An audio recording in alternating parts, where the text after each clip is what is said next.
And I think there's a sense that you can't look at a word like suffering, you can't look at something tragic, something painful, you can't look at a word like suicide, or maybe even depression, and not, I think, look at the word question or questions, and just the reality that people live with enormous questions, you know, and that these issues present enormous questions for individuals and for the people around them, for the families that we grew up with, or maybe the people who are family or feel like family now. And so I think for some of us sit in this room very aware that there's broken things in our life, that there's places that we feel stuck, that there's things that feel painful for me as an individual. And then others of us, we feel like we have it pretty good, but we're aware that there's someone that we love, that maybe we're sitting next to them, maybe they're not here and we wish they were, maybe it's someone that we've lost. And so I think there's both of those things happen, and both of those things are true. And just kind of want to set the stage. I think, to be honest, I think part of the conclusion that we came to in talking about suffering was just that maybe the appropriate response, maybe to be on the right track, would mean that you're supposed to care, and that you're supposed to respond. You're supposed to go beyond the caring and actually do something to meet these needs.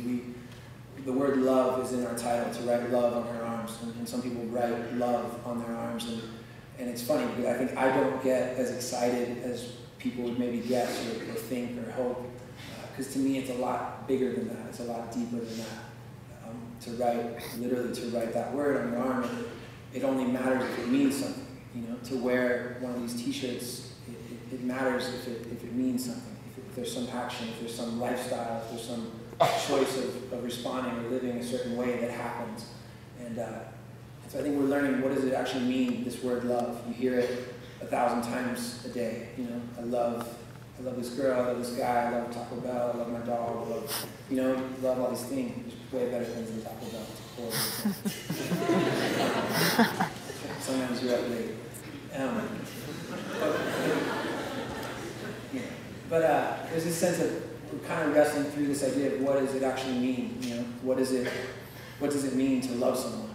And coming to this conclusion that I think to love someone, I think it means that you're interested in their needs, that you're aware of their needs, and that you're willing to attempt to meet those needs. And in the times when those needs are great or greater than you, or maybe just out of our control, that maybe people are just wondering if we would meet them in the places that hurt, that we would meet them in the questions that people live with. I had an experience, I'm going to sound like the most ridiculous romantic person up here because I have a few stories, but I was having tacos with a friend in Florida a couple of years ago. There's a place called Taco City in Cocoa Beach that's great, and if you go to Cocoa Beach, you should eat at Taco City. It's way better than Taco Bell. And I was meeting this guy for the first time, and he was a youth pastor, a new youth pastor in town. And I had kind of heard about this guy. I heard he was a good guy. I heard that he was leading a trip, a spring break trip, and that they were one leader short. And so I knew that him asking me to have lunch meant that he had an agenda, but I also knew that it meant that he would pay for lunch, which was pretty cool. And so I meet him for lunch, and we chit-chat, get to know each other a little bit. And he basically says, "Hey, Jamie, what would you think about coming to camp to be a leader? I've heard good things about you. You seem like a good guy." I think that meant that I was over 18 and owned a Bible. And so I was qualified to come as a leader. And he just said, "What do you think about coming to camp?" And there was more conversation, more to it. But at the time, I was really hurting. I was in a season that was really painful. And for me, the way it's gone is those seasons can tend to be traced to some girl, like something that went south and it was hard. I don't know if anyone can relate, or the boy thing as well. But I was really sad. I was really sad about this relationship, this thing that had happened. And I just went on to tell him, like, "Hey man, I think if I went to camp, I'd be the most screwed up person at camp. And that's a really tough gig, even for a kid. And then it's probably even a bit more awkward if you're the grown-up and you still have that title." And I actually started to cry, like talking about this. I started to cry, which is awkward and embarrassing, and trying not to cry in the tacos.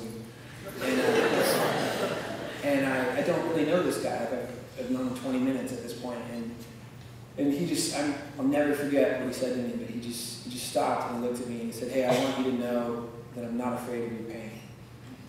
I want you to know that I'm not afraid of your pain." And it would have been really cheap had he just left me with the bill and walked out and I didn't see him again, you know.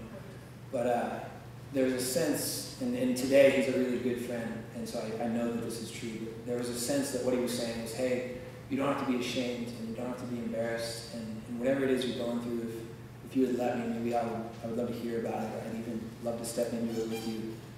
And he actually went on to share that he thought that where I was at in the condition of my heart and where my head was at, that maybe there was actually, that was a good place to lead from. And ended up going to camp, and it was super fun. They gave us these ridiculous light blue shirts that had a beaver on them, and they were terrible. But I think that's something that people need to hear. I think that I still need people to say to me and to show me, hey, I'm not afraid of you. I'm not afraid of your pain. I'm not afraid of the stuff inside of you that's broken, the stuff that's awkward, the stuff that you feel like you can't talk about. And that was the world's longest introduction, because if it's cool with you guys, I was going to read the story now. Is that cool? Okay. Yeah, it's just something we've been kind of doing lately. I think this was written 2.5 years ago, and so we really feel a sense of progress, that our story has now moved beyond, you know, the story, the original story, and so we feel like we love what's happened, that in telling this one story, this one girl's story, that really what we realized was that this was a story that represented people all over the country and all over the world, and but we're still really proud of it. And so I think maybe for those of you that don't know much about the organization, or kind of even about tonight, that hopefully this is just a good introduction